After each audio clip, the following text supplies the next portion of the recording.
Selamat siang teman-teman dan juga para guru.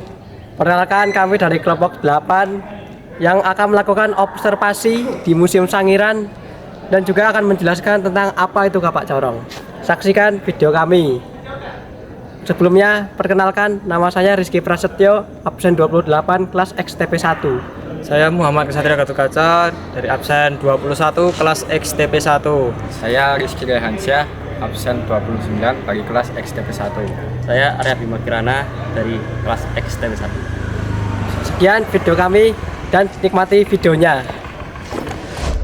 Hari ini kita berada di situs peninggalan manusia purba yang tepatnya berada di Sangiran yang terletak di Provinsi Jawa Tengah, tepatnya di Sragen, yang merupakan situs sejarah terpenting di Indonesia dan bahkan dunia. Situs Sangiran ini berfungsi sebagai pusat penelitian dan pembelajaran tentang sejarah manusia purba, fauna dan floranya, yang dimana Museum Sangiran ini telah diakui oleh UNESCO pada tahun 1996 sebagai pusat penelitian prasejarah manusia purba di Indonesia. Situs Sangiran pertama kali diteliti pada tahun 1930-an oleh antropolog asal Jerman, Dr. Gustav Heinrich von Koenigswald. Temuannya termasuk fosil manusia purba, terutama Homo erectus, yang menunjukkan bukti perkembangan manusia awal di wilayah Asia Tenggara. Sejak itu, lebih dari 60 individu fosil manusia purba telah ditemukan di Sangiran, yang menjadikannya salah satu lokasi paling kaya dengan fosil Homo erectus di dunia. Museum Sangiran memamerkan berbagai koleksi, termasuk fosil manusia purba, fosil hewan, artefak batu, dan temuan-temuan lain yang menjelaskan tentang kehidupan manusia purba dan kondisi alam di masa lalu. Pengunjung dapat melihat rekonstruksi kehidupan manusia purba, evolusi manusia, serta peralatan yang digunakan pada zaman prasejarah. Museum ini juga menyediakan informasi tentang perubahan geologis yang membentuk wilayah Sangiran dari era Pleistosen hingga zaman sekarang. Hari ini kami berada di situs Sangiran. Kami ingin menjelaskan arah peninggalan zaman manusia purba, yakni kapak corong. Kapak corong merupakan salah satu peninggalan penting dari zaman perunggu di Nusantara. Ditemukan di berbagai lokasi di Indonesia. Kapak corong sendiri adalah alat yang biasanya digunakan sebagai kegiatan sehari-hari dan upacara, dan dibuat dengan teknik pengecoran perunggu. Berikut beberapa situs utama kapak corong ditemukan. 1. Di Sumatera. Kapak corong ditemukan di berbagai tempat, terutama di daerah pesisir seperti Sumatera Selatan dan Lampung. Temuan ini menunjukkan adanya hubungan dengan atau kontak budaya dengan masyarakat di area Tenggara lainnya.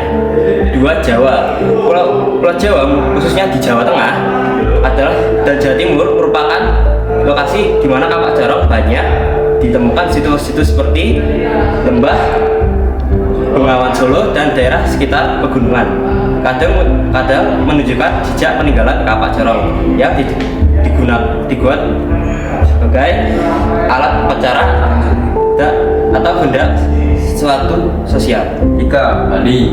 Di Bali, kapak corong ditemukan di beberapa tempat, yakni terutama di dataran tinggi yang kemungkinan besar merupakan pusat kehidupan masyarakat pada masa itu. Temuan ini memperlihatkan perkembangan budaya dan teknologi di Bali pada zaman perunggu. 4. Sulawesi. Di Sulawesi, terutama di wilayah selatan, kapak corong juga ditemukan dan menjadi bukti adanya budaya logam di sana. Wilayah ini memperlihatkan ciri khas budaya yang unik berbeda dengan wilayah lain di Indonesia. 5. Kalimantan. Di Kalimantan, terutama di Kalimantan Timur, kapak corong ditemukan di daerah pedalaman. Hari ini menunjukkan bahwa peradaban perunggu telah menyebar cukup luas hingga bagian tengah laut.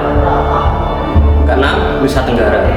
Beberapa situs di Nusa Tenggara, terutama di Flores dan Sumbawa, juga mengungkapkan adanya peninggalan kapak corong. Ini menunjukkan adanya jaringan perhubungan budaya antara wilayah barat dan timur Nusantara.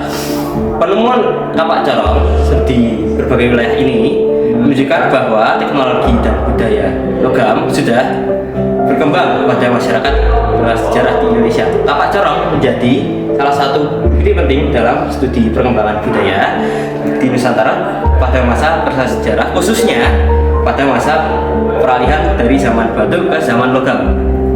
Kapak corong pertama kali ditemukan di Indonesia oleh para arkeolog pada akhir abad ke-19 hingga awal ke-20.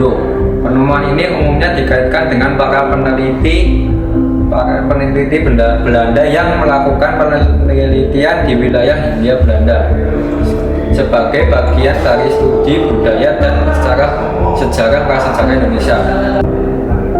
Kedua, N.J. Karl, ahli purbakala Belanda dan melakukan banyak penelitian di Indonesia, terutama pada peninggalan prasejarah dan sejarah Hindu-Buddha. Sejak penemuan awal ini, berbagai kapak corong juga ditemukan di lokasi-lokasi lain di Indonesia dan penelitian mengenai peninggalan logam ini terus berkembang. Kapak corong di Indonesia umumnya berasal dari zaman perunggu sekitar 1000 Masehi sampai 500 Masehi. Saya kan nami temankan nami kula Bima. Kula badhe taruh Pak. Kula cerita. Menapa ing Sangiran wonten enten situs kapak corong. Nah, jadi kapak corong niku mboten enten teng Sangiran. Itu adalah zaman logam, zaman tembaga, manusia modern, zaman Hindu-Buddha, zaman kerajaan. Dan itu fungsinya biasanya tinggal ubi-ubian, ya golek singkong ubian di lahan. Jadi nggak ada. Ya. Zaman purba kan alatnya batu, itu zaman modern. Oke Pak. Selanjutnya kita akan mewawancarai para pedagang di daerah Sangiran. Let's go. Kula kalih rencang-rencang saking SMK Mikael dipun paringi tugas damel video manungsa purba ing Sangiran. Lang angsal kayahan kagem mewawancarai para pedagang wonten sawetawis Sangiran angsal boten kula kalih rencang-rencang mewawancarai Ibu. Monggo angsal. Oke. Menawi Ibu milih sadean barang sovereign iku napa, Bu? Kula nggih jenisé kerajinan ngeten iki khas Sangiran mawon. Oh, Produk asli Sangiran. pun. Nama kula Rizky Rehansyah, STP 1. Pertanyaan kula, waksa pinten Museum Sangiran menika dipunbangun? Tahun 1906. Nggih, pun. Nggih. Setribun tambahkan nami kula Bima. Kula arep takon Ibu sadean wonten ngriki saking warsa pinten lan sampun pinten warsa sadean wonten mriki. Kula sampun pinten selangkung taun Mas Sadian teng mriki. Oh, iku mawon. Tenangaken nami kula Tio. Kula badhe tanglet. Wiwit kala punapa Ibu miwiti usaha di daerah Museum Sangiran nggih. Niki usahanipun niku nglajengaken tiyang sepuh Mas. Tiyang sepuh pun mboten wonten terus gentos kula. Nggih sekitar tahun 9.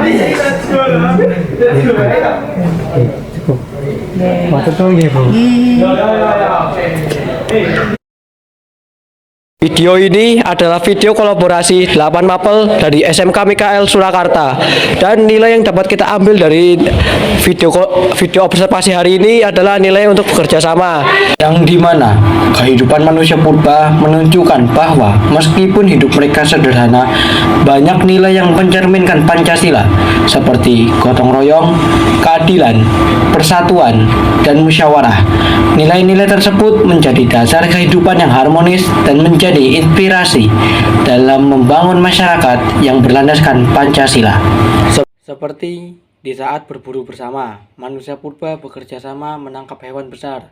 seperti berbagi tugas mengecoh, menyerang, dan membawa hasil buruan. Yang kedua, membangun tempat tinggal. Mereka saling membantu membangun gua atau gubuk untuk melindungi diri dari cuaca dan bahaya. Dan yang ketiga, saling membagi makanan.